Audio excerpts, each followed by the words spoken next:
Assalamualaikum warahmatullahi wabarakatuh. Bismillahirrahmanirrahim. Tabarakalladzi nazzala al-furqana ala 'abdihi liyakuna lil 'alamina nadhira. Allahumma shalli wa sallim wa barik ala nabiyir rahmah sayyidina maulana Muhammadin wa ala alihi washabihi ajmain amma ba'du. Pokoke kula warai iki sampeyan nak ketemu Allah ben selamat niku kula jamin lah, nak ilmu kula niku orisinil. Allah niku gak ada adat, gak ada sunnah lah dalam bahasa Quran. Perkara iku ana alamate. Dadi misale ana mendung, alamate napa? Udan. Terus Allah niku nggih damel sistem. Misale huwallazi ja'ala syamsa diya awal qamara nura wa qaddarahu manazila li ta'lamu adadas sinina napa wal hisab.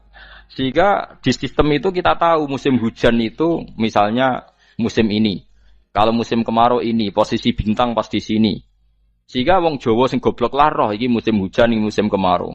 Kalau ahli hisab, ahli astronomi ngerti kalau matahari di sini berarti musim ini, kalau matahari di sini musim ini. Begitu juga musim panas, musim gugur macam-macam. Itu kita tahu, itu sunnahnya Allah dan itu yang bikin Allah, kita tahu. Tapi sekali ada hujan kok kamu bilang begini, wajar udan deres wong rendeng. Itu Allah tersinggung karena kamu nganggep udan itu jasane rendeng, ora jasane pangeran. Kayak repot ngadepi pangeran. Ya memang begitu. Karena inginnya Allah manusia itu punya dua kecerdasan. Kecerdasan yang diciptakan nubuwah yaitu akidah dan kecerdasan yang diciptakan sains yaitu pengetahuan. Di kula terangno nggih cara mazhab Abu Hanifah banyu iku ora iso najis. Wis pokoke banyu iku nyucekno dadi ora iso napa? Najis. Tapi kalau dalam mazhab Syafi'i itu air yang tidak sampai 2 kolah. 2 kolah niku ukuran 1/4 itu sekira-kira 1 meter persegi. Berarti kiri kanan atas bawah niku napa? 1 meter niku pun 2 napa? Kula. Niku nak cara Imam Syafi'i jika air sebelum 2 kula itu kena najis sedikit rubah atau tidak rubah najis, nggih. Tapi kalau terlalu banyak meskipun kena macam-macam tidak napa? Tidak najis.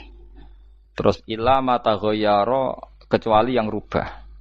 Di misalnya ada limbah, ada kubangan besar gitu yang beribu-ribu liter, tapi kok warnanya sudah warna coklat, ya kayak tinja macam-macam itu dihukumin apa? Najis. Tapi wis macam-macam malah mazhab dalam air. Tapi saya pastikan itu mazhab ulama. Saya pastikan itu mazhab ulama. Kalau teks hadisnya begini nih, monggo nak jenengan ape latihan ijtihad, kok menyesatkan ya ora apa-apa, sing penting ini latihan.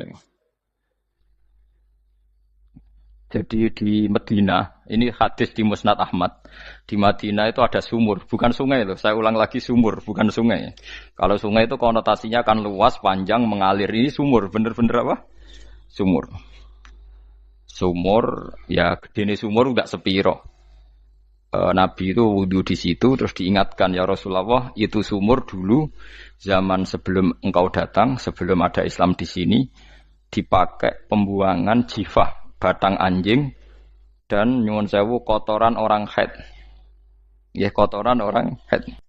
Terus saat itu Nabi ngendikan alma tahurun la yunajjisuhu syai'un. Kata Nabi yang namanya air itu menyucikan. Tidak pernah bisa kena najisnya. Alma tahurun la yunajjisuhu syai'un. Terus Nabi wudu. Ya sudah begitu. Ya sudah begitu, sampe rasa bojiro-jiro no. Alhamdulillah hadisnya ngono. Ya kan ya, paham kan ya? Nah. Mana sampean ditangkleti. Kulon sering ditanya sama orang-orang Jakarta, "Gus, saya ini punya air langganan PDAM. Itu dikelola dari sungai ini. Padahal sungai ini mulai tinja sampai sapi tank macam-macam ya ke situ semua, Gus. Terus gak baunya karena kaporit. Itu gimana itu, Gus? Suci ndak itu? Terus saya tanya, lah kamu pakai ndak? Ya sudah pakai, tapi tetap tanya hukumnya. Itu kan seperti yang di Jakarta itu kan misalnya yang diolah itu kan sungai macam-macam tuh, Gus. Lah itu yang limbah keluarga ya kalau untuk nyuci piring nggak apa-apa. Sapi tank macam-macam kan ke situ juga. Ya kan ya, cara kok ijtihad nih. Karena kalau menurut Syafi'i 2 kolah pun tidak ada pengaruhnya kalau terlalu banyak apa? Bahan yang apa? Najis, yang limbah itu yang najis. Ya jelas najis ya. Kalau teletong sapi kan ijek ono intikal madhab Rasul Makul Tohir. Kotoran hewan suci itu suci. Masih banyak madhab yang mengatakan bahwa kotoran barang suci itu suci, masih bisa intikal. Kalau kotoran manusia itu lebih kriminal, enggak ada madhabnya itu. Jadi kotoran wedhus iku ono ulama sing darani suci, tapi nek kotoran ruhin gak ono. Nah, itu kan repot. Makanya kata sebagian ahli hadis, sebaiknya hadis itu tidak usah diijtihadi, pokoknya Nabi ngendikan begitu gitu. Ya sudah orang terus ya sudah begitu. Paham gitu terus. Seperti di sini misalnya yang di sini Gajah Wong itu kan atasannya sana mulai kali Code kan wong macam-macam. Mulai wong buang kotor air besar, air kecil kan lewat semua. Macam-macam. Makanya masalah air itu pokoknya sifatnya air itu ma'an tahura, sifatnya air itu mensucikan. Mensucikan itu dua dalam mazhab Syafi'i itu. Air dan tanah. Ya, air dan tanah. Terus sama Abu Hanifah ditambah satu. Ini kalau sampai coba tidak apa-apa, api. Makanya kalau ada botol, coroknya apa mus? Botol, botol bangunan apa? Botol. Itu kan kebanyakan kan kadang kan tipak buahan pletong itu kan ya. Terus dipakai botol. Dicampur-campur, diulet-ulet. Terus jadi apa? Botol. Cara mazhab Syafi'i tetap najis, dipakai masjid tidak bisa karena sebagian bahannya dari apa? Najis. Cara mazhab Hanafi suci karena sudah dibakar. Karena api itu termasuk alat mensucikan. Alasannya Imam Abu Hanifah, orang yang fasik-fasik itu nanti disucikan pakai api neraka. Berarti api itu bagian dari alat mensucikan.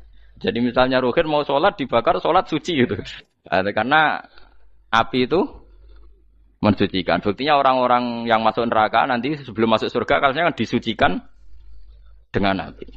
Mana ada di neraka disucikan pakai air. Artinya kalau ada batu bata itu yang dipakai dari najis ya kemudian dibakar itu berarti cara mazhab Hanafi suci. Alhamdulillah tuh. Jadi kita bikin masjid nyaman karena bahannya dianggap apa? Suci. Lewat apa? Lewat apa? Api tadi dia dibakar. Tapi yang ngeri ya. Nggih. Ben sampean ngerti mazhab gitu. Terus saya memang tak niati setiap saya ngaji entah 1-2 tak sisipkan hukum fikih karena fikih ini yang kita alami keseharian. Nggih, fikih ini yang kita alami napa? Keseharian. Makanya saya minta teks hadis tadi jangan rubah. Pokoknya ada sumur loh, tidak sungai. Sumur itu kan airnya tenang, tidak ngalir. Nyatanya Rasulullah sudah dilapuri. Ini batang-batang anjing dan bekas orang-orang haid, kotoran haid itu dibuang di situ ya Rasulullah. Terus Nabi menjawab, alma utahurun la yunajjisuhu syai'un. Terus orang-orang Syafi'iyah mentahmilkan dalam bahasa ijtihad itu dianggap itu mungkin sumurnya terlalu besar dan airnya terlalu apa? Banyak sehingga kotoran-kotoran itu tidak merubah warna. Tapi kata yang lain-lain masa yang benar aja gitu, masa banyu diam dimasuki kotoran gitu tidak nopo rubah. Nah itu ya itulah ijtihad. Ijtihad itu ya. Ijtihad itu guyonannya kan gitu. Pendapat saya benar mungkin salah, pendapat Anda salah mungkin apa? Benar. Karena ya sama-sama mirip-mirip itu untuk menganalisis itu. Yang jelas Allah mensifati air itu ma'an tahura, bahwa air itu punya sifat dasar mensucikan. Kaya nek cara kula niku asal tidak terlalu ketok najis ngoten kok kaya PDAM ngoten niku ngger gak ambu taek terus gak ambu apa nek suci ngoten mawon. Dan takoki tapi kan asal usulnya di sana najis gini. Asal usul barang kok repot. Kula sering dibantai tiang-tiang sing terlalu napa was-was. Tapi jelas saya tahu sendiri. Sapi teng itu ngalir ke sungai gini-gini saya tahu sendiri. Tak jawab, saya juga tahu sendiri dari langit itu langsung air turun. Jadi artinya kalau dia melihat sisi najis ke sapi teng, melihat sisi dari gunung Merapi, dari langit kan langsung turun. Jadi kalau eling najis ya, tak eling suci ini kan saya gitu. Dia ngilingi yang sisi najisnya dari apa? Limbah apa? Keluarga. Wa anzalna minas sama ima antahura. Air itu mensucikan. Nah, terus kedua masalah fikih yang saya jelaskan di sini, tahur itu sifat mubalaghah dalam madhab selain Syafi'i. Saya ulang lagi ya. Kula warai lugat ya. Kalau orang biasa terima kasih disebut syakir, disebut apa? Syakir. Kalau terlalu banyak terima kasih disebut apa? Syakur. Kalau kadang memaafkan disebut ghafir, orang yang memaafkan. Kalau sering memaafkan disebut ghafur. Jadi dalam disiplin lughat, kalau wazan fa'ul itu berarti menunjukkan terulang-ulang. Paham nggih Pak? Apa? Terulang-ulang. Sehingga mazhab selain Syafi'i mengatakan air satu ciduk kan ya. Dipakai wudu, setelah itu mustakmalnya dipakai lagi boleh. Mustakmalnya dipakai lagi boleh. Alasannya fa'ul itu mubalaghah gitu loh. Jadi sesuatu yang terulang. Paham ya? Saya ulang lagi ya. Tohur itu kan wazannya fa'ulan. Tohuran berarti wazannya fa'ulan. Fa'ulan itu berarti ikut wazan mubalaghah. Kalau ghafir mengampuni, kalau ghafur sering mengampuni, syakir terima kasih, kalau syakur sering terima kasih. Berarti kalau tohir suci, kalau tohur sering mensucikan. Nah, makanya selain Syafi'i mengatakan air asal suci mensucikan dipakai berkali-kali tetap suci mensucikan. Artinya ada mustakmal, ya, ada apa? Tapi kalau dalam mazhab kita kan sekali bekas wudu mustakmal, bekas junub mustakmal karena sudah pernah dipakai sesuci. Nah itu mazhab kita. Mazhab Syafi'i. Sama nanut di soalnya kalau cerita sama nak kedesek nggih nganggo sing gampang mawon. Jadi gampang kan. Ya masuk akal karena memang wazan faulan itu untuk tadi untuk litakrir tadi untuk mengulang kayak ghafir nyepuro ghafurun sering nyepuro. Paham ya? Makanya orang itu kalau zalim itu ya zalim. Kalau zalum banget zalime. Makanya disebut Quran wa kanal insanu zaluman jahula. Zalim itu zalim biasa, zaluman banget zalime. Jahil itu goblok biasa, jahulan banget gobloke. Berarti kalau tohuron banget nyuciin berarti diulang-ulang. Makanya mazhab lain mengatakan air itu tidak ada mustakmal. Dan saya kadang ya intikal mazhab begitu. Nah intikal gimana? Coba kalau di hotel itu mustakmal. Hotel itu kan kotaannya cilik toh kan. Tahu nggak hotel mari ruhen. Kotaannya cilik. Terus kalau kita misalnya junub atau apa pakai ciduk itu kan tetap nyiprat toh mus. Nyiprat kena banyu di kotak yang cilik. Jadi kalau gak intikal mazhab pusing kan kita.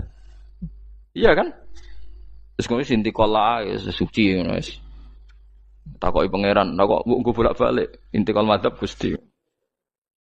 Dari sapa jare Gus Pak ngono takoki. Lah kowe muni kowe kok takoki malah pusing. Kayak Mbah Khalil Bangkalan itu. Kalau nalkin mayit itu masyhur Mbah Khalil Bangkalan. Tidak nalkin mayit itu. Yo kan yo, aku sibuk urusanku akeh. Takoki malaikat ngenteni Mbah Khalil. Tinggal mire. Sing ngono tok. Nalkin meneh. Yo jiyo soe nak takoki malaikat marabbuka manabiuka ngenteni ketuane. Maksudnya ngenteni dekne. Ya sudah ditinggalin. Ya orang ditakoki wong dekne orang kabudut. Pokoke diwarai kabeh. Nah, terakhir beliau rodok modern. Ngenteni ketua rombongan pokoke jarene. Jadi nanti yang jawab itu ketua rombongan. Tapi aja tiru kan ngono takoki malaikat ngentosi Gus Pak. Aku teko tutuki mawon Gusti. Tuan. Yakin mugorokin ngomong ngoten kula ngomong kan nangkir. Kamu tahu kan tugas standar Anda apa? Ya tugas standare mungkar nangkir nutuki iku wis. Biasa wae. Biasa nutuki tak kan apa? Nah itu mungkin bagian guyone wali iku jek mungkin. Kadang orang itu engkar ndak bisa. Yaitu tadi piye wae resmi teknya Allah tu yaumana kullu unasim bi imamihim. Nanti manusia dipanggil itu per ketuanya. Bukan per individu kesuwen. Jadi ada teori itu yang mungkin benar. Teori itu yang mungkin benar karena kita nanti di mahsyar juga dipanggil ketuanya dulu. Jadi ya ma'asyarus syafi'iyah, terus Imam Syafi'i disuruh maju ya ma'asyarul malikiyah. Karena ketua ini nanti yang menciptakan mazhab. Karena ada pepatah an-nasu ala dini mulukihim. Manusia itu ngikuti tradisi ketuanya. Lagi coba orang Indonesia mbok bodoh mbok ora mbok pinter mbok ora ngger Abu Bakar ya radhiyallahu anhu. Coba kalau tradisinya Syiah, mungkin Abu Bakar laknatullah alaih kan gitu. Ya kita tidak tahu begitu. Akhirnya kita ketiban apik karena menghormati apa? Sahabat. Artinya ketua itu penting, menciptakan suasana ketua itu penting. Coba kalau tanpa ketua, mungkin kita tidak punya tradisi. Makanya dipanggil itu ketuanya. Paham? Makanya sampean milih ketua itu yang benar. Setidaknya orang ikhlas. Misalnya rapati benar, penting ini ikhlas. Ngeri itu kalau pas sampean dipanggil nunjuk ketua itu. Kemudian ketua partai, wah panggil pangeran bingung kan. Ketua sopo nyebut ketua partai. Waduh. Ketua partai dia celuk pangeran Melayu. Wah ngadepi pangeran meriang tetep. Paham ya? Jadi nanti sampean itu ditanya itu lewat nopo? Lewat nopo? Ketua. Terus ketua nanti itu ngecek ada nur yang dipakai alamat dia ngikutin ndak. Nah, yang paling ngeri ya termasuk Rasulullah. Rasulullah itu nanti pakai standar itu. Inna umati yut'auna yaumal qiyamati hurran muhajjalin min atharil wudu. Itu kan ada tanya jawab sama sahabat. Kata Rasulullah, kamu tidak usah khawatir kalau saya meninggal. Meninggal saya itu baik. Hayati khairun lakum wa mamati khairun lakum. Saya hidup di antara kalian ya baik, setelah saya meninggal juga baik. Ya Nabi ya unik. Amma hayati fali asunna lakum as-sunan. Kalau saya masih hidup, berarti saya bisa meneladani kamu melakukan beberapa sunnah, beberapa tradisi. Sunnah itu tradisi. Jadi orang kudu artinya sunnah itu wajib atau sunat. Buktinya di Quran ada sunnatallahil latif sunnatullah fil ladzina khalau min qabl. Jadi sunnahnya, tradisinya Allah menghukumi orang-orang dulu. Itu bisa orang benar, bisa orang tidak apa? Benar. Kata Nabi, kalau saya masih hidup, fali asunna lakum asunan, saya bisa mentradisikan kamu beberapa sunnah, bisa wajib, bisa sunnat. Wa amma wafati ya khairun lakum. Kalau saya sudah meninggal nanti juga bagus. Mergo aku nak SK pundhut jare Nabi aku jejer pangeran. Dadi nak roh kowe apik, saya muji Allah, nak roh kowe elek langsung saya minta ampunan kepada Allah. Dan semua umatku nanti diampuni. Terus Nabi mulai menangis, tapi ada beberapa masalah. Ketika orang-orang itu ternyata umatku, mau saya ajak ke surga, kata Tuhan, kata Allah, innahum qad ahdatsu ba'dak. Mereka ini bikin aturan aneh-aneh setelah kamu Muhammad. Terus Pak aku suhkon ya sudah kalau gitu tak tinggal ke surga, tidak ikut masuk surga. Nah kemudian ulama berdebat ahdatsu itu apa? So, ada yang itu bid'ah gitu. Macam-macam. Kalau ulama Sunni ahdatsu itu ya bid'ah ibadah mahdhah. Jadi misalnya orang melakukan sholat zuhur kok 6 rakaat itu kan wong nganggur papat wis kesel kok malah muni 6 itu. Utawa duhur kok mau 3 rakaat itu kan ya itu bid'ah. Karena ibadah mahdhah. Tapi kalau masalah sosial itu fleksibel. Fleksibelnya adalah misalnya dulu Nabi naik unta, orang yang anti bid'ah juga naik Innova. Padahal dulu naik unta. Orang-orang yang poligami itu ya tidak nunggu istri pertama mati. Padahal dulu Nabi poligami setelah Sayyidah Khadijah meninggal. Ya mereka baik-baik saja. Alasannya poligami sunnah Rasul. Padahal nak detailnya sunnah Rasul poligami setelah istri pertama meninggal. Jadi kayak Ruhin itu belum boleh. Istrinya kan masih hidup 2 dia.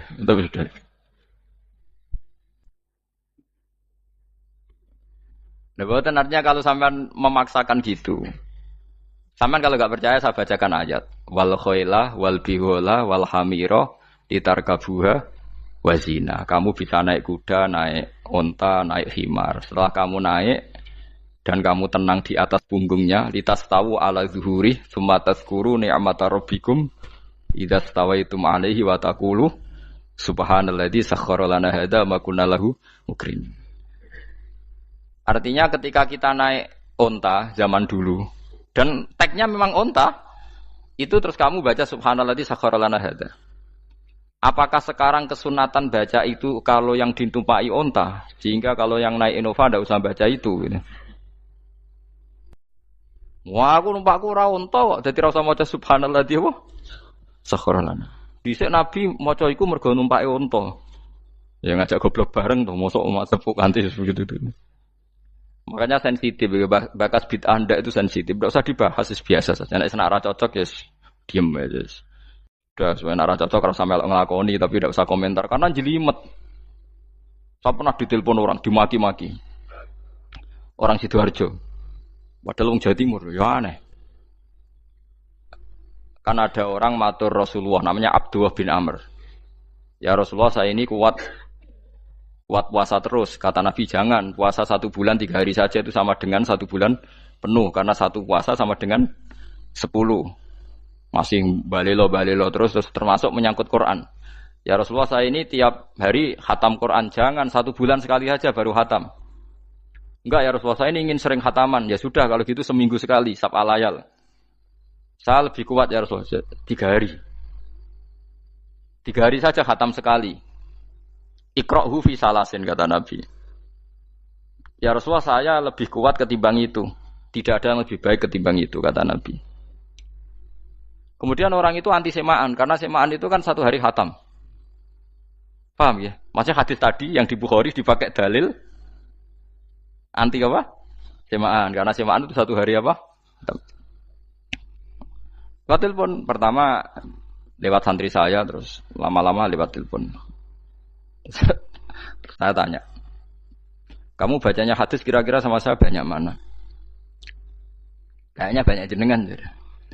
Terus saya tanya, betul Nabi menyuruh khatam tiap 3 hari? Ya. Betul Nabi nyuruh khatam tiap 1 bulan? Ya. Ya sudah, lakukan saja. Anda sering enggak khataman tiap 3 hari? Tidak pernah, setahun aja tidak mesti. Lah iya, kalau Nabi melarang baca Quran tiap hari kamu setuju, tapi Nabi nyuruh tiap hari khatam kamu tidak setuju. Enggak apa-apa, kamu anti semaan enggak apa-apa, tapi lakukan perintah Nabi tiap 3 hari khatam. Menang deh. Lah itu maksud saya. Anda tidak apa-apa milah-milah bid'ah sesuai versi Anda, pemahaman Anda, tapi yang fair. Kalau Anda anti semaan ya harus tiap 3 hari khatam, karena dawuh Nabi iqra'hu fi kulli salasin. Enggak juga kan, mereka juga orang yang enggak jarang baca. Jarang baca apa? Lah itu enggak fairnya di situ. Makanya dia biasa mawon. Cuman semaan apal Quran wis semaan. Nah apal Quran ya wiridan, malah lucu to apal Quran kok semaan. Ya yes, ngono ae apal ya nyemak kan, kok kesel dimulai. Jadi bang nyemak sampai gremeng. Bariku mangan entek akeh kan malah lucu. Wong nyemak yo do kurang ajar. Jajal kok nyemak ki delok ngarep mbek guri tok, gres kebar ya wis. Aku seru kelakuane wong nyemak. Kan dekne ra apal kan ya. Biasane nyegat guri to. Oh, agar gurine kembar pojok ya. Wis. Mau agar gurine pojok kembar. Ya sing semaan akhire pinter sing maca kembar gurine. Paham gitu, terus paham gitu, tohuron, kita alatnya memahami Quran secara luwat. Quran bagaimanapun bilisanin arabiyim mubin. Ada ulama yang berpendapat tohir itu dimubalaghahkan tohur, seperti ghafir, ghafur, syakir, syakur. Sebab itu menurut mazhab ini tidak ada air apa musta'ma. Tapi kita biasa mazhab Syafi'iyah apa? Ada apa? Ada musta'ma. Itu masalah-masalah ijtihadiyah, masalah-masalah ijtihadiyah. Kalau masalah ijtihadiyah tadi pendapat saya benar mungkin salah, pendapat Anda salah tapi ya mungkin benar itu. Wa anzalna minas sama ma'an tahura, mutahhiron tegese banyu iku sing nyucekno.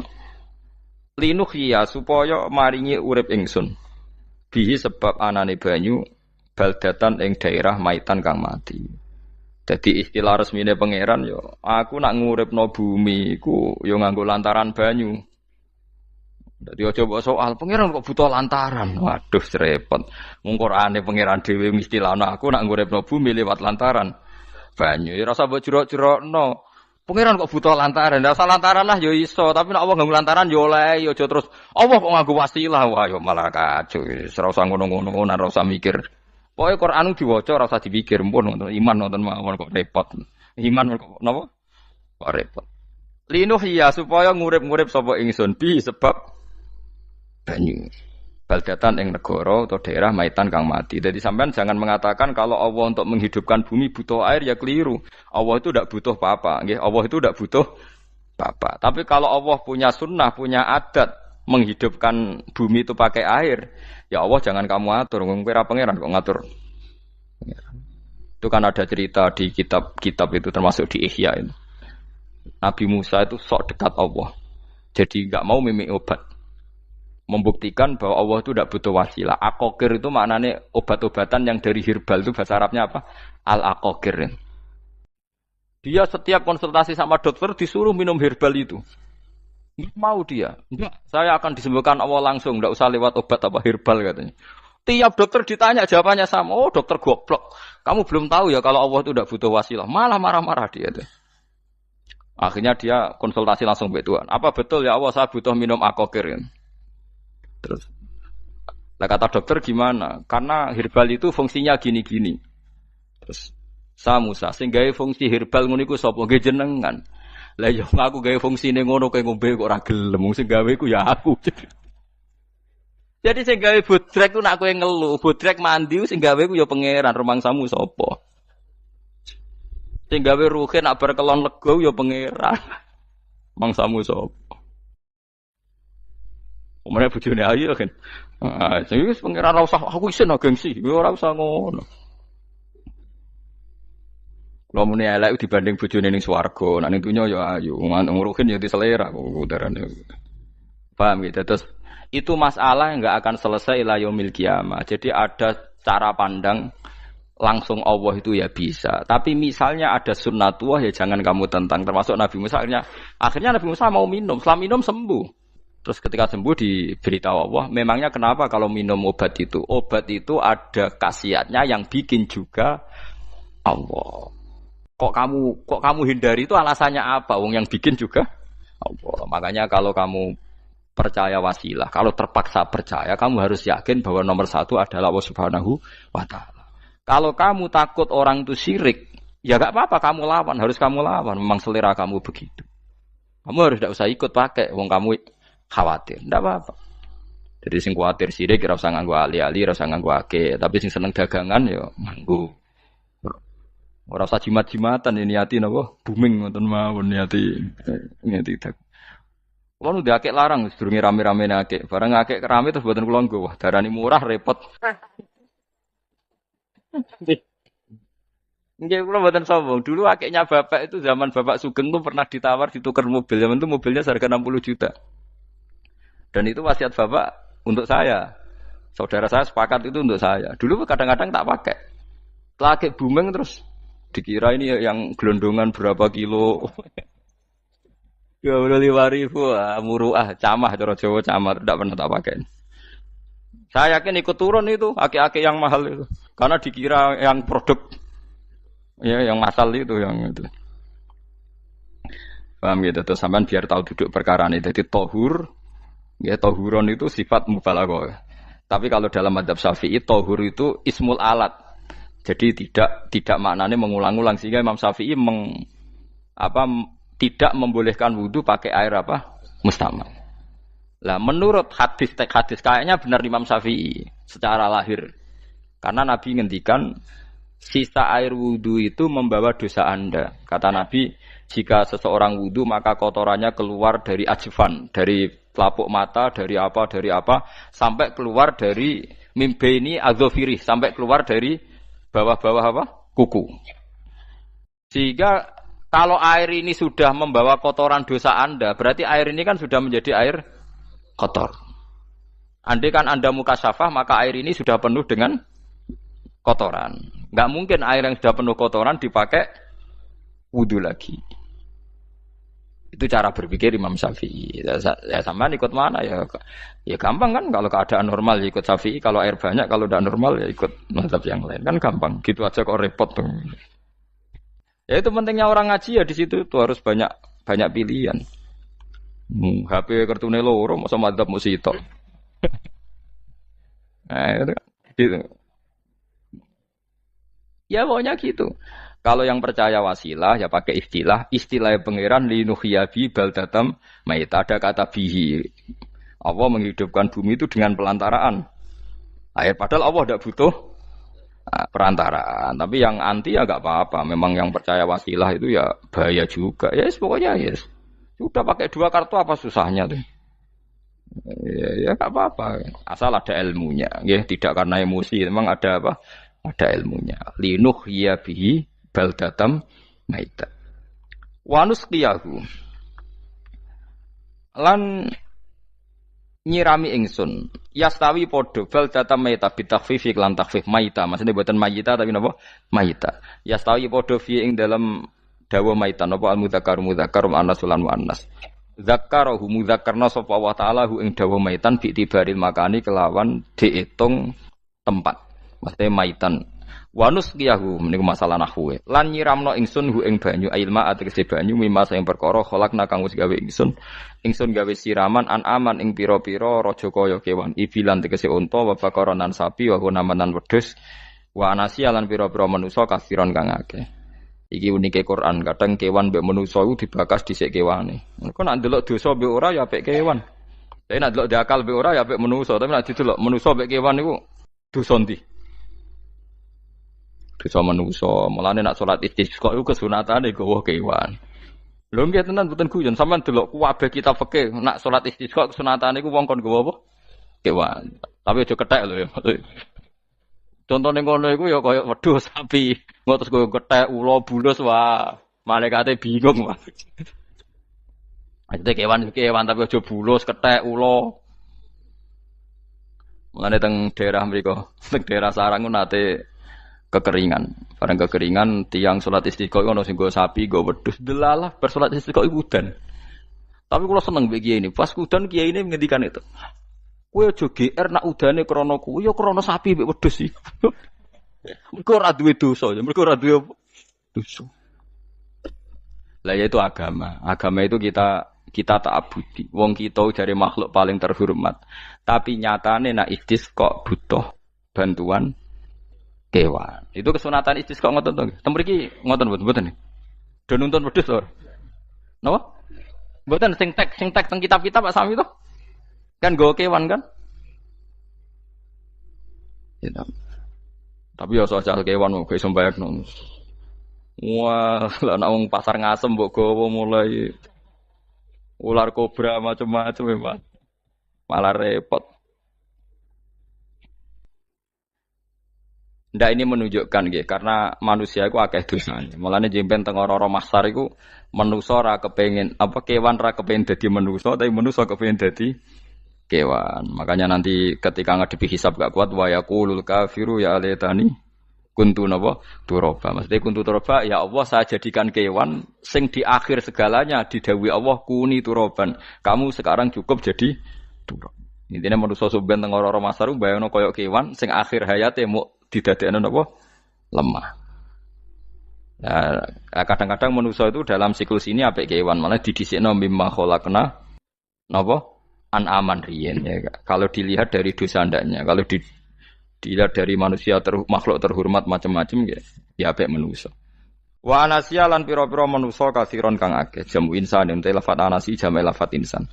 Wa suhu te asline lafat insan iku anasinu. Fa udilat moko digenti apa anunun digenti ya aning ya. Wa timat lan dene isopno fiha ing dalem ya apa ing dalem ya apa al ya ya. Maksudnya ya sing sangka nun diidghamno be ya asli. Au jamu insin te jamu lafat insin. Walaqad sarrafna lan teman-teman molak-malik ingsun to mutar-muter ingsun.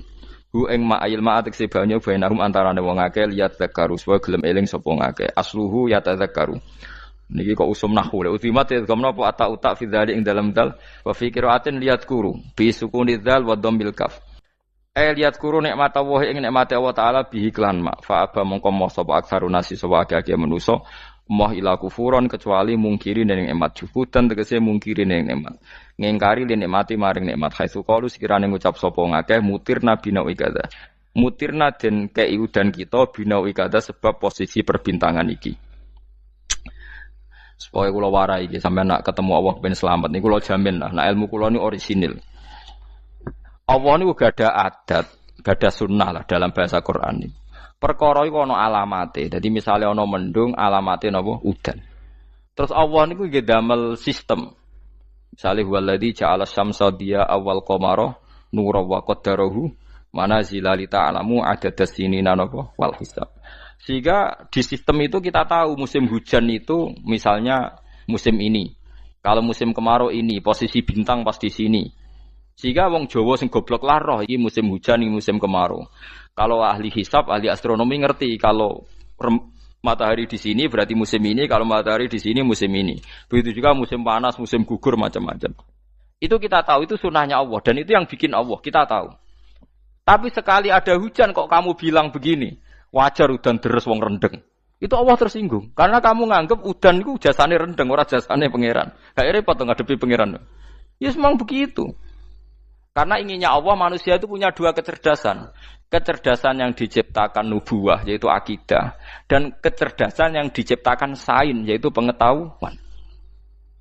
Itu inginnya Allah. Jika menyangkut hisab dan ru'yah yang diperdebatkan oleh Muhammadiyah itu sebetulnya juga masalah sepele. Masalah sepele itu begini.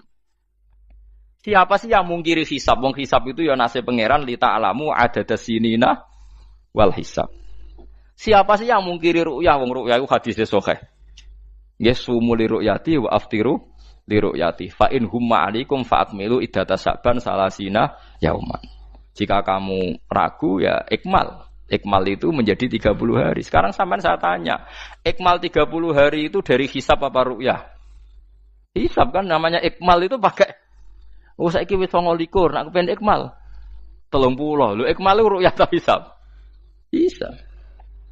Jadi apa susahnya sih pakai dua ilmu itu? Tapi sekarang jadi politik identitas. Pokoknya kalau ru'yah itu NU, kalau hisab itu Muhammadiyah. Terus dijak goblok bareng kan kita. Mulane susah jadi ulama itu. Mergo dijak goblok nih. Ya sama seperti kunut ndak kunut. Saya Muhammadiyah itu lahir tahun 1912, NU 1926. Orang tahu semua sebelum itu zaman Madzhabul Arba'ah Abu Hanifah itu ndak kunut. Imam Syafi'i kunut. Terus kamu bilang Syafi'i NU Abu Hanifah Muhammadiyah. Memangnya Imam Syafi'i tahu Rois Am? Jadi kita yang ulama itu biasa saja karena melihat Imam Syafi'i itu kunut, Abu Hanifah tidak kunut. Tahu-tahu sekarang jadi politik identitas kalau kunut itu NU tidak kunut Muhammadiyah. Memangnya Imam Syafi'i tahu dadi Rois Am ning PBNU sing liwat Ahwan kan mboten ate. Jadi kalau ulama itu lebih sederhana cara berpikir. Ya sudah, hisab itu ya ilmunya Allah, ruya ya ilmunya Allah. Jadi misalnya dagang dihitung, kalau dihitung itu rasional berarti sain. Kalau tidak dihitung kok berarti jenenge kejutan ya enggak, kita pernah ngalami semua. Kita pernah ngalami dua-duanya kan. Dihitung ya pernah laba, kejutan ya pernah. Musim sulit dagang rugi ya biasa, kecengklok rugi kebodhon biasa, sama pernah anggap aja kalau rutin namanya sain sesuai hitungan pengetahuan. Kalau model ngono kejutannya selesai kan. Kok dibenturkan? Kejutan sama rutin itu absolut mana? Akurat mana? Ya ngajak goblok bareng. Paham ki biasa mawon wong sing seneng ilmu tuh ben biasa roh iku roh dojo ben. Ya ben biasa. Nah sekarang itu usum anti ilmu itu usum yang usum sekarang itu politik nopo identitas. Kalau batik wong Yogyo, wah batik nasional berarti orang batik wong Indonesia, anak batik ra wong Indonesia. Jadi batik nopo pakaian nopo nasional. Ya wong golek hadis nganti ngelu kesunatan ibadah nggo klambi putih. Ora ana kesunatan ibadah nggo klambi nopo? Batik. Tapi nak kowe wong alim ben diarani klambi putih gak wajib, kudu kadang-kadang nganggo batik, nggo nunjukno nak nganggo putih iku. Saya tuh seingat saya belum pernah ngaji gak pakai baju putih. Karena pikiranku sudah sering ditanya, Gus kowe wong alim ora tau joban. Nak joban kaya wong Arab. Nak batik kesane kok ora sunah Rasul seneng putih, setengah-tengah nganggo hem putih wis sunah Rasul tapi tetep Indonesia. Wis tak pikir nonton. Lah kan ora mikir nganggo batik. Tapi itu tadi, saya masih husnudzon. Jika jadi tren nganggo klambi hem putih dianggap wajib, harus ada yang pakai batik untuk menunjukkan kalau ndak wajib. Lah mungkin dia termasuk begitu melok. Makome dekne iku wis nglurusno. Enggak tahu saya kalau itu berarti sudah tinggi, kelasnya sudah tinggi. Jadi menurut saya tengah-tengah ya pakai hem putih kalau sholat. Tengah-tengahnya adalah nak jubah terlalu Arab. Nak batik be Nabi ngendikan kesunatane ibadah itu pakai putih. Nganggo mori kok wong mati ya sudah hem, ya sudah tengah-tengah. Menurut saya, sama ndak harus ikut saya. Tapi jika itu dianggap wajib, kadang-kadang jangan pakai putih. Seperti Jabir bin Abdullah itu terang-terangan, sama ndak ceritani. Dulu ketika Jabir bin Abdullah sahabat yang terkenal itu Jabir itu termasuk minas sabiqin al-awwalin itu. Jabir itu sholat di masjid itu bajunya dicopot. Terus sarongan itu dicancang di gulu. Kayak wong kuno-kuno. Sarongan sitok dicancang di gulu. Bawa baju diletakkan di sokor masjid. Setelah itu orang tabiin melihat dia secara sinis. Tabiin itu generasi setelah sahabat. Marah-marah ketika dimaki, masa engkau sahabatnya Nabi sholat bisa bin wahid, pakai baju satu dicancang bisa. Jabir mulai cerita. Kamu jangan bilang pakai serban itu sunat. Kamu jangan bilang pakai jubah sunat. Bagaimanapun menjadi sunat karena kamu punya. Sehingga kamu bilang sunat karena kamu punya. Dulu kita zaman Rasulullah masih hidup, kita semua itu tidak punya baju, punyanya satu. Sehingga Nabi tidak berani mensunatkan pakai baju dua, kesunatan serban, karena kita hanya punya pakai baju satu. Kita harus mikir bagaimanapun di antara kesunatan itu karena kita mampu. Setelah tidak mampu, tidak ada sunat. Terus Jabir mulai marah-marah, termasuk yang diceritakan. Kalau kamu bungkus orang mati gimana? Ya tak bungkus utuh sampai sikil beda sirah ketok.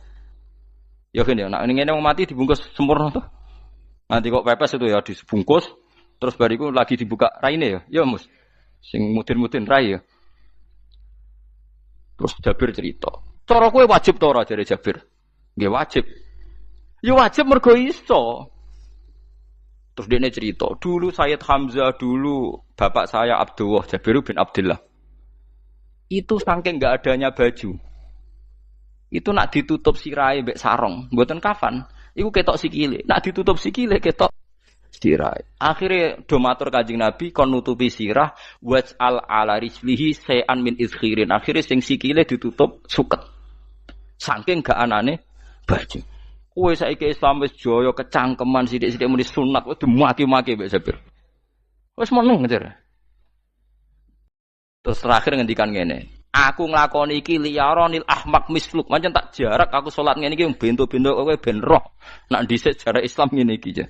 Liyaroni al ahmak misluk. Ahmak ku bento sing level tinggi, medium men. Itu ulama betul ya begitu. Saiki wong Islam jog tuku kurma gampang. Sithik-sithik buka nganggo kurma. Sunah Rasul mergo nganggo kurma. Ya perkarane kelar tuku. Zaman kene Gunung Kidul melarat nganggo apa? Aneh-aneh iku. Makanya di fikih jelas, nek iso kurma, nek iso asal manis, nek iso asal gak nyolong titik wis. Kok cek repote hukum. Bagaimanapun kue kecangkeman muni sunan mergo mampu. Zaman kira mampu orang muni ngono padahal hukum iku wis dhisik-dhisik. Hukum itu baru apa sudah kemarin-kemarin? Wis meneng ae. Kulo ge sering, ngger kulo kan kiai, ngger poso sering sowan kathah. Kadang sing sowan luwih mlete timbang kulo. Gus kurma Gus, nggo apa? Nggih sunat Gus. Ah sunah mbahmu pangan kowe. Oh kiai mbok warai ra sopan to. Aku nak buka aku tegan amne. Aneh-aneh ya amne. Namun ini sunah dhewe ae ora usah kecangkeman. Lagi buka kurma pirang tahun? Lebih kali tahun Gus. Umur piro? 40 Gus. 38 tahun gak anggo sunah lagi 2 tahun gegere gak karuan. Biasa saja. Dulu Nabi itu ya biasa. Nabi kalau zaman ngendikan yang ngeper sampai 4 kali. Kalau gak mampu ini, kalau gak mampu ini. Nabi kalau ngendikan ya gitu sampai diulang-ulang. Karena Nabi tahu tidak semua umatnya gampang mendapatkan itu. Misalnya kafaroh puasa 2 bulan nuntut. Kalau tidak bisa ngasih makan orang miskin sekian. Kalau tidak bisa gini sampai habis.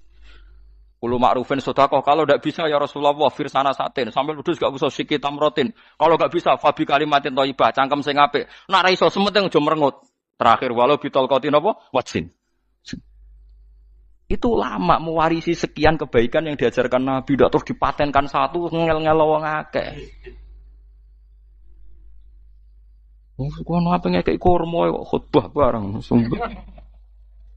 Wes pangan dhewe entekno. Ya ana sing sabar. Wes kula tobat Gus mun mboten ngomong-ngomong ngono ya. Ya biasa saja kalau ingin sunah-sunah biasa saja.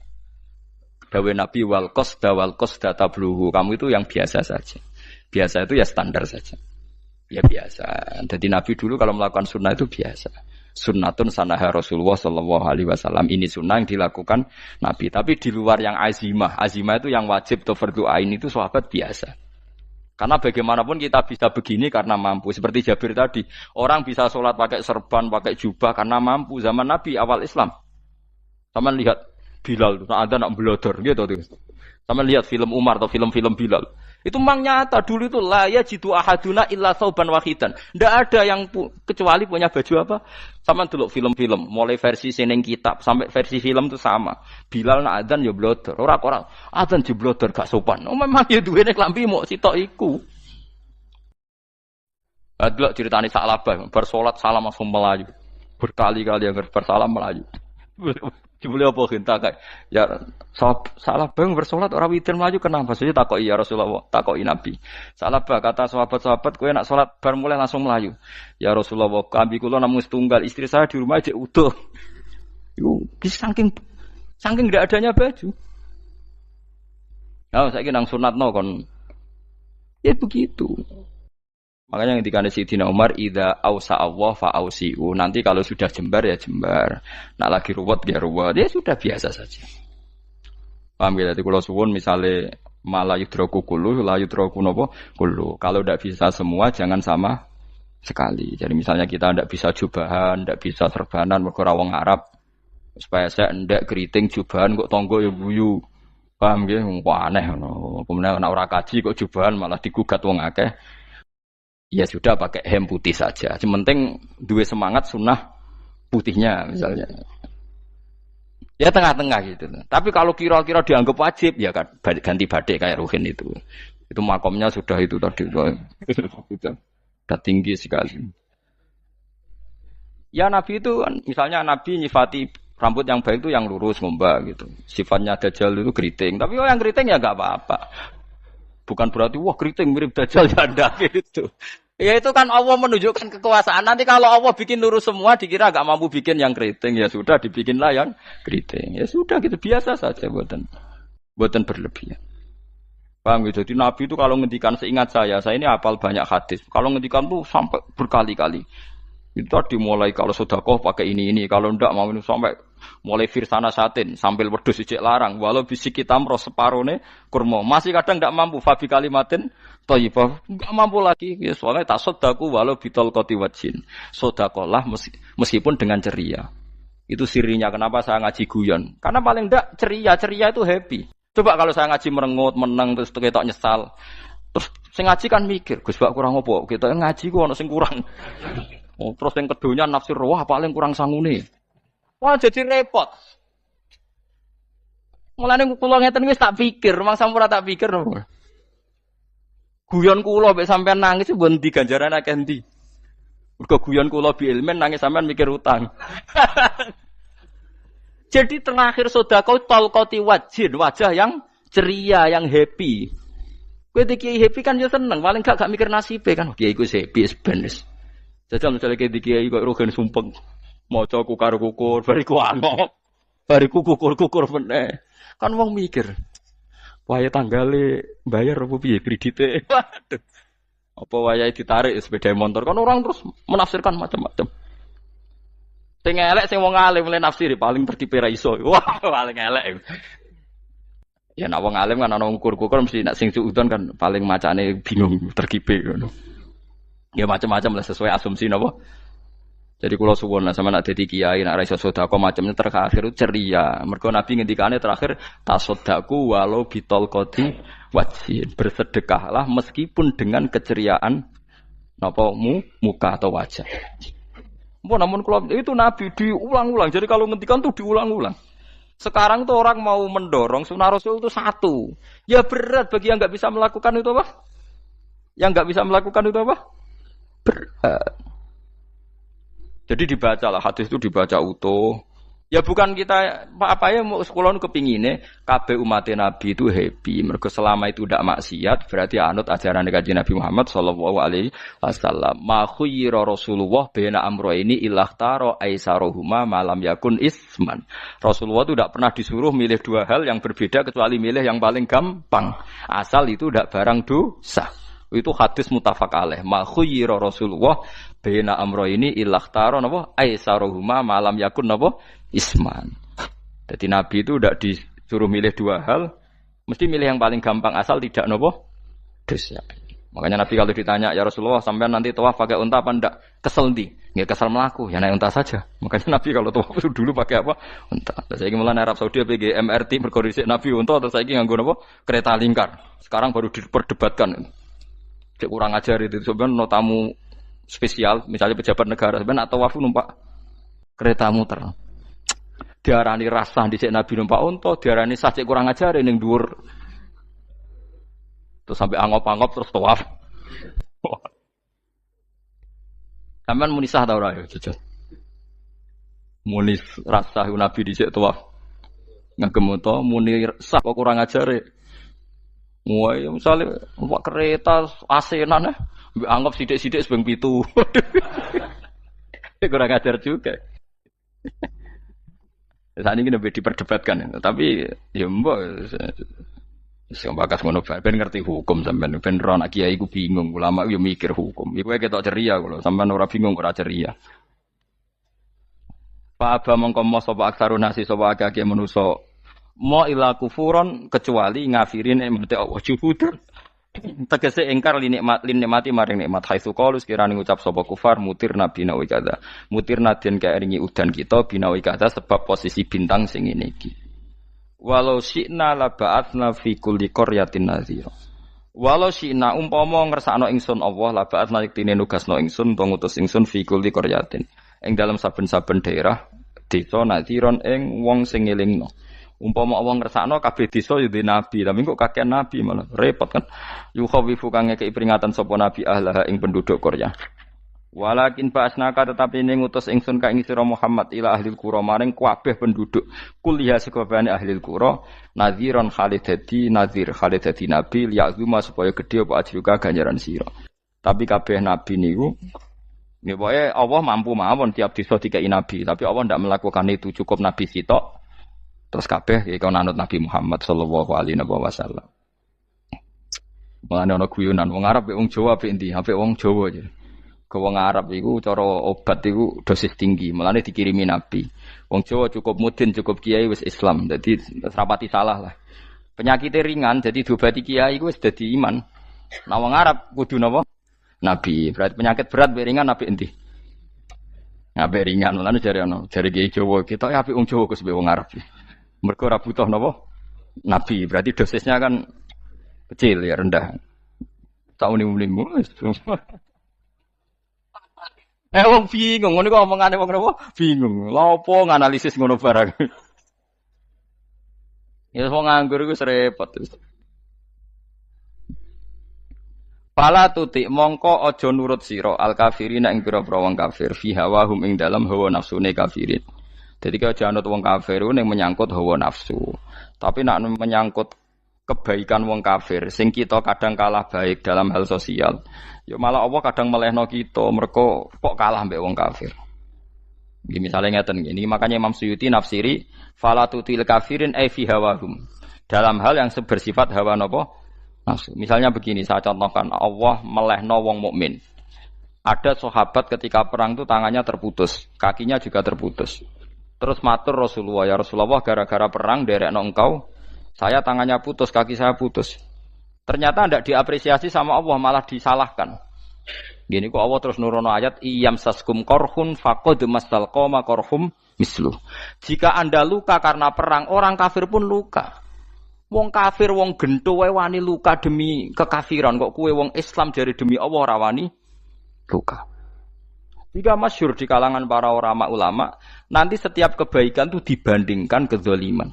Ya saya ulang lagi, nanti setiap kebaikan itu dibandingkan kezaliman. Misalnya kita jadi kiai ora enak, ora gaji tetap, setepak-tepaan, kadang untuk duit, kadang ora. Enak jadi PNS, gajinya tetap. Ya. Nanti kita disalahkan Tuhan. Pedagang narkoba itu gajinya juga enggak tetap. Risikonya tinggi, ditangkap polisi, hukumannya mati, itu saja berani. Kowe nyai trimo ngono ra wani. Kowe tahajud ka nyeben, bengi-bengi tangi tahajud ka nyeben. Tukang maling ayam bengi-bengi tangi nyolong. Risikonya tinggi ya anyep wani. Jadi nanti kowe di depan Tuhan dimaki-maki, kesalehan kita akan dibandingkan kezaliman. Lan ana wong saleh diutangi dhuwit ora oleh medhit. Sebenarnya dibandingno. Maling mbek maling utang-utangan wong saleh ora utang-utangan. Ya memang begitu. Nah itu yang dimaksud ayat intakunu ta'lamuna fa innahum ya'lamuna kama ta'lamun wa tarjuna minallah ma la yarjun. Jika kamu merasa sakit karena berjuang demi agama, orang-orang zalim juga sakit karena kezalimannya. Toh mereka berani. Coba jadi kiai bandar narkoba resikonya tinggi mana coba? Resiko jadi bandar narkoba. Antar geng narkoba juga musuhan, takut ditangkap polisi. Jadi kiai paling ono hasud sithik-sithik. Paling wong ngrasani. Kiai iso ngene ngomong tok ora iso nglakoni paling gitu. Padha kiai ini paling hasud. Ya sithik-sithik lah, paling serek. Kalau bandar narkoba gak cocok nembak. Karena rivalitas mereka ekstrim. Jika kalau sampean cemen jadi kiai nanti ya diingatkan Allah dibandingkan orang apa? Zalim. Jadi eling-eling ya. Terus semua kesalahan kita, loyalitas kita pada agama nanti dibandingkan orang zalim karena mereka loyal sama pekerjaannya, sama kezalimannya. Enggak terus preman-preman nak belani kanca wani mati. Kadang kiai santri belani kiai ini rapati wani mati. Wes repot preman-preman nak tobat wis repot. Kula nu rada nyesal mek tobaté preman. Nak ana preman teng perapatan tobat. Niku terus ning masjid, men itikaf terus mbek wong sopan. Niku ora pas sajane. Nak tobat itu tetep ning perapatan. Sing dhisik ganggu wong disingkirno. Jadi ku tobat tenan sehingga dhisik perapatan sing gawat dadi gak gawat. Mergo sing preman gawat diganti preman sing lunak. Ora terus ning masjid ya sing iki tetep diganti generasine ngono. Mestine maksudnya mesti ora kok terus elek mboten mestine tobaté ngoten niku. Sayyidina Umar itu dulu itu menakut-nakuti orang Islam. Angger ana ndekne wong Islam wedi kabeh. Terus Abu Bakar ya wedi kabeh wedi. Suatu saat Rasulullah mlaku-mlaku ngerti Umar gulut ning ukat, menangan. Kata Rasulullah andikan yang Islam itu hebat Islam. Hanya Rasulullah berdoa wa ma'izal Islam fi Umar. Akhirnya Umar masuk Islam. Hari Kamis masuk Islamnya. Wis kira tau mikir to sak dinane kula roh sak dinane dongane Kamis masuk Islam Jumat. Ning omahe adike ning gone IP-ne. Mergo diwacana Quran surat Toha. Bareng Islam metuki Nabi, mun walhasil bar Islam teng Zaid bin Arqam ning mbene Nabi terus langsung marani omahe Abu Jahal ora terus ning masjid menenge mboten langsung marani Abu Jahal. Angger ki ganggu Nabi tak pateni. Bariku marani Abu Jahal. Aku saiki wis Islam iki ganggu Nabi tak pateni. Gentenan wong kafir sing delik. Paham nggih? Dadi enak maksudnya. Lah misalnya terus Umar dadi sopan santun terus ketemu wong dilo, ketemu Abu Lahab monggo derek akhir. Wah. Artinya gak ada perubahan. Lan Ruhin mantan preman mboten kok tobaté ning kene ora roh. Mboten harus kiai dene. Mestine ngoten. Makanya Wahsy itu yang bunuh Sayyid siapa? Hamzah. Karena dia disuruh Hindun itu istrinya Abi Sufyan itu. Itu setelah membunuh Sayyid Hamzah dan dia Islam. Dan Nabi tidak siap melihat wajah Wahsy. Sumpahnya Wahsy apa? Saya bersumpah akan membunuh orang paling dibenci Rasulullah. Sebagaimana saya pernah membunuh orang paling dicintai Rasulullah. Terus tobatnya dia mateni Musailamah al-Kadzab. Wong sing ngaku Nabi ngarang Quran. Itu tuh sing mateni sinten? Wahsy. Dari Wahsy sebagaimana aku pernah membunuh orang paling dicintai Rasulullah. Tobat saya membunuh orang paling dibenci Rasulullah. Ya misalnya terus Wahsy tobat, terus sampean nyapu masjid, terus gak duwe selera tarung. Zaman kafir tarungnya tenanan, bareng Islam menyapu masjid. Bariku ngiseni jedinge terus bareng dijak perang wedi wae repot. Ya niku ide kula tapi ora kudu nglakoni. Niku mau cerita ilmu, sampeyan ora kudu nglakoni. Ya tugale wong preman brah-brah. Blojo narkoba entek akeh dilakoni, nggo judi diakoni. Sewengi orang preman itu kalau judi 2 juta 3 juta. Bareng tobat ngeboni masjid 10.000. Padahal donyane jek akeh. Mestine tobat yo. Saya zaman judi semalam 3 juta. Sekarang kalau pengajian atau ke masjid semalam 3 juta 100 lah minimal diluwei. Ora malah pas tobat nglebokno amplop masjid yo. 10.000, kadang 2.000. Repot-repot. Tapi ya apik tobat, mesti cerita. Tidak begitu, mestinya berbanding. Paham nek sampean takok tobat itu cara ulama nggih ngoten niku berbanding. Mulane riyen Khalid bin Walid itu jadi panglima perang Islam itu. Saya masih ingat makalahnya Khalid bin Walid, fakama anni aktsartul qatla fi kufri aktsartul qatla fi Islam. Dulu ketika saya kafir adalah sangat banyak membunuh orang Islam. Perang Uhud kalah itu karena panglima orang kafir adalah Khalid. Dia cakap sekali dalam mengatur strategi perang. So Khalid itu utek elek kan, pikirannya ala sahabat yang menuso ruhin es kayak wong wedok ambek apa jenenge ghanimah mesti medun. Sahabat ora kabeh kaya aku kan ana kaya kue barang macam-macam. Gunung Uhud itu dhuwure mok sak musolane iki Jamira Gunung Uhud kaya Merapi niku mboten. Nah kaya Merapi amanah ning dhuwur tetep ra kenek, meleyang to. Jadi Gunung Uhud itu dhuwure mok sak musolane mbok dhuwur putih.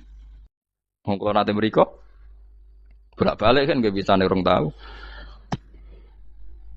Kula kaya wong India dadi melok itikaf teng gunung lho Uhud. Mbok piye dalile mbok apa ya ora roh. Lah itu Khalid bin Walid pinter, dia ketika kalah itu muter ke belakang terus ghanimah itu dilepas. Ya dulu itu dalam perang dulu tuh ghanimah itu kan perempuan sama apa? Ya sama barang-barang itu. Ketika dilepas itu dianggap sudah mengaku kalah. Ada sahabat yang kok ruhin itu udah akabir sahabat, ada sahabat papan atas, sahabat yang seperti itulah. Sahabat kebanyakan turun ternyata Khalid itu muter terus naik dari belakang. Pas sahabat turun, dia naik dari apa? Yo penak karek mana iko dhuwur, itu akhirnya kalah. Itu ya gara-gara strategi ini Khalid bin Walid. Nah terus dia bersumpah, saya bersumpah semua kecerdasan saya, semua kecanggihan saya akan saya gunakan untuk membela Islam. Niku kelimake itu di perang Tabuk, di perang Yarmuk, di perang Tabuk. Itu di panglimani siapa saja yang ditunjuk Nabi itu kalah. Termasuk Ja'far bin Abi Thalib itu padahal panglima yang ditunjuk Nabi. Usamah ya kalah. Abdullah ya kalah. Semua yang ditunjuk Nabi itu mati semua. Akhirnya panglima diambil siapa? Khalid. Taruh saja gini strateginya. Anggap saja Arab itu padang pasir. Tidak sampean biar tahu bahwa orang soleh yang cerdas itu banyak. Jangan kira soleh itu tidak butuh kecerdasan, butuh. Arab itu kan padang pasir. Mau jelas gini, gambarannya apa? Padang pasir. Itu kalau perang itu kan taruh saja orang Islam itu 3.000 musuhnya 10.000. Memang kejadiannya gitu, 3.000 musuh 10.000. Itu kan berbanding berapa itu? 30 ya? 1:3 ya? Nah itu dulu, pasukan-pasukan Islam dulu itu sama-sama seperti soft sholat. Jadi memanjang. Ya akhirnya perang itu kelihatan sekali mana yang sedikit, mana yang banyak. Habis Khalid strateginya dirubah. 100 orang di depan, anggap saja gitu. Pokoknya tak kayak gambaran coro Jawa paling gampang. Lagi mau kitabnya malah bingung loh. 100 pasukan kuda yang di depan itu disuruh negarkan kuda. Disebut fal mughirati subha itu. Yang itu wal adiyati napa? Dobha fal mughirati subha itu. Ini pokoknya anggap seperti itu. Fal muriyati apa? Qadha itu. Kuda yang 100 di depan disuruh menegarkan. Pokoknya kon gerak sehingga debu itu banyak bertebangan. Terus pasukan yang 3.000 itu disuruh memanjang sepanjang-panjangnya. Karena di depan ini ada tegaran kuda tadi, orang kafir yang di sana itu melihatnya ada bantuan datang baru. Wih, pasukan Islam teko wakeh, panjang lagi. Dikira jumlahnya itu sampai 50.000 lebih. Paham sih kalau maksudnya? Jika wong kafir melaju perkara ini tidak mungkin kita tandingi, orang Islam dapat bantuan baru padahal ya wonge podo. Mau baris tok dirubah. Nah misalnya sing mimpin Mustafa sembah jare mati ya syahid, mati kabeh wong Islam.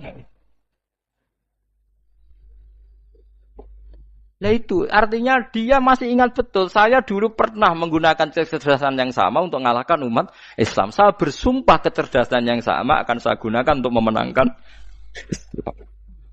Coba bayangkan nonton ning padang pasir 3.000 orang yang 100 di depan negarno kuda supaya pandangan tidak begitu jelas. Terus yang belakangnya memanjang dari jauh kan kelihatan pasukan dapat bantuan baru. Padahal ya orangnya sama. Akhirnya orang kafir merasa wah nggak imbang. Kita tidak imbang karena orang Islam dapat bantuan. Terus menang perang itu. Lah itu tobat bener gitu loh. Orang kok pas kafir cerdas, buareng Islam tobat nyapu masjid. Sebariku ngaji ngantuk. Padahal zaman kafir cerdas, memperdayakan ekonomi nganti sugih bergeder.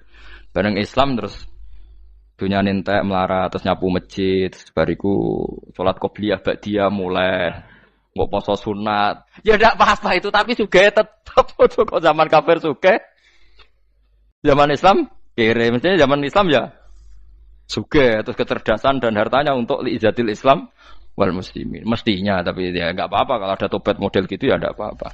Ojo kok terus dari Gus Pak ngono ku elek ya ora ana jenenge tobat mesti apik, tapi enggak fair gitu loh. Masuk zaman nakal serius, zaman tobat sekenanya itu kan fala tuti mongko joto atsira al kafirin ing pira-pira kafir fi hawahum ing dalem selera hawa nafsune wong kafir. Wajahidhum lan merangi sirahum ing kufar. Merangi maksudnya berjuang bihi kelawan Quran. Maksudnya hujjah.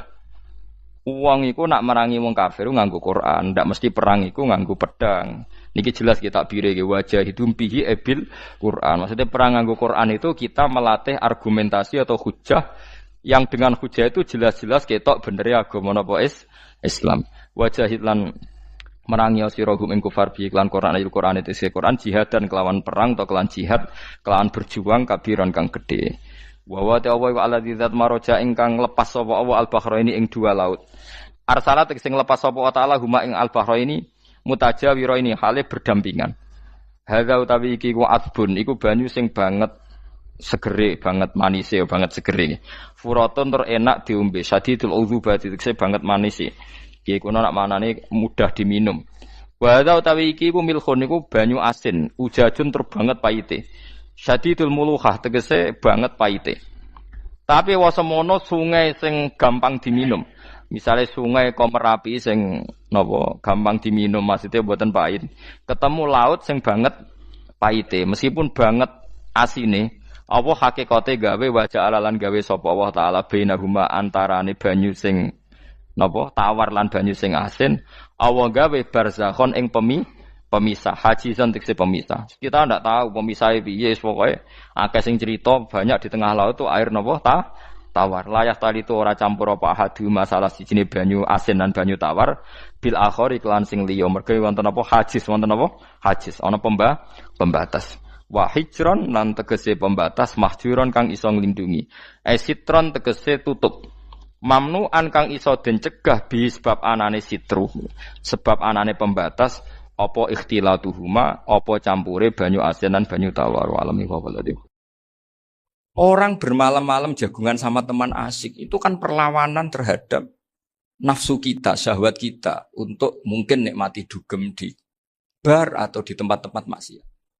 Itu setan di Indonesia tuh kaku hati sama Ki Jawa. Orang supaya tidak tertarik maksiat itu Ki Jawa cukup ketemu kancane masak terong guyon, gejol-gejolokan zaman mondok, suwengi lulus sangka maksiat. Bar wis tutup. Saya akan cerita sedikit tentang tradisi hujjah. Dulu ulama itu kelihatannya sederhana, tapi kalau berargumentasi itu hebat. Tadi Gus Zofur menyebut kitab Mbah Hasyim itu mengharamkan kentong. Beliau masyhur itu punya kitab namanya Al-Jasus an Tahrimin Nakus. Intinya kentong itu haram. Secara dalil ini meyakinkan sekali karena ketika Rasulullah rembukan sama sahabat, kita dengan apa memaklumatkan orang kalau waktu sholat masuk? Ada sahabat yang usul pakai kentong. Dzaka lin nasoro itu Nasrani. Ya pakai buk itu semacam trompet besar. Dzaka lil Yahud. Kemudian ada yang usul kalau gitu api ya Rasulullah dzaka lil Majus. Sehingga dari hadis itu Mbah Hasyim berpikir kentong itu haram. Tapi Mbah Fakih Mas Kumambang itu mengkritik Mbah Hasyim dengan ngarang kitab Hazruus Antahrimin Nakus. Jadi beliau komentari kitab itu sambil geleng-geleng kepala. Kitab kok keliru nganti ngono itu. Jadi cara pikirannya siapa Ki Fakih. Kentong di Indonesia itu kanggo wedhus dicolong gitu. Pos kampling gitu. Kalau ada banjiran ya kentong, ada maling ya kentong. Jadi enggak ada persamaan sama sekali dengan kentong yang milik orang apa? Nasrani. Sehingga di pondok saya itu ada kentong tapi jelek sekali. Karena itu satu-satunya cara supaya beda dengan kentong yang di gereja. Kalau elek kan mirip kentong di pos kampling. Itu ya agak-agak ilmiah sedikit. Dulu ceritanya Gus Zofur itu saya teruskan. Itu singkat cerita, itu kalau yang di kejadian di Termas itu Mbak Dimyati sudah nyuruh semua kentong disembunyikan. Karena mau ada Mbah Hasyim. Cerita itu mukarrar di Kiai Fakih sama di Kiai Dimyati Termas. Setelah kentong dikumpulkan semua, Mbah Hasyim datang, seneng, ngiranya Syekh Dimyati ini sependapat dengan beliau, yaitu sama-sama nggak ada kentong. Tapi setelah itu ada santri yang matur, Mbah Dim pun beres, kentong pun kulo delikno sedanten. Itu di depan Mbah Hasyim. Jadi GR-nya Mbah Hasyim bahwa Mbah Dim itu sependapat akhirnya hilang. Ternyata ini akal-akalan tuh gitu. Karena santrinya matur, Mbah Dim pun beres, sedanten kentong beduk sudah disingkirkan. Itu di depan Mbah Hasyim. Saking lugunya santri, nah saking ikhlasnya agak ngerti mahalus syahid ini adalah Mbah Hasyim. Saya mau meneruskan cerita Gus Sofur. Dulu, ini cerita dulu. Dulu Mbah Mun ngaji di Lirboyo, tapi Kiai Makhrus ngaji sama Kiai Khalil Harun. Kiai Khalil Harun itu adik juga sekaligus muridnya Mbah Umar Harun. Mbah Umar Harun itu generasi kedua setelah Mbah Ghazali. Beliau menantunya Mbah Ghazali, tapi ya sudah ponaan.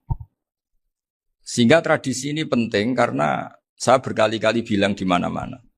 Status orang tua dan mbah itu adalah terserah anak cucunya. Bukan terserah mbahnya, tapi terserah anak cucunya. Saya tidak akan bosan mengingatkan ini. Saya pernah di makamnya Nabi Yakub, itu ya dikemuli bendera Israel. Di makamnya Nabi Dawud. Nabi Ibrahim juga dekat sinagog. Sehingga Quran membela Nabi Ibrahim disebut maka anak Ibrahimu Yahudi wala Nasrani. Karena ketika beliau berposisi di Israel, kemudian penguasanya adalah Yahudi, bisa saja makam ini ditulisi dan distatuskan ala Yahudi. Ya seperti Nabi Yakub. Nabi Yakub itu nabi yang kita yakin tentu berkeyakinan beliau orang baik, orang muslim, orang mukmin, tapi karena di desain mereka ya dikemuli bendera Israel. Dan disebut Abul Yahud. Karena kita tahu nama lain dari anaknya Nabi Yakub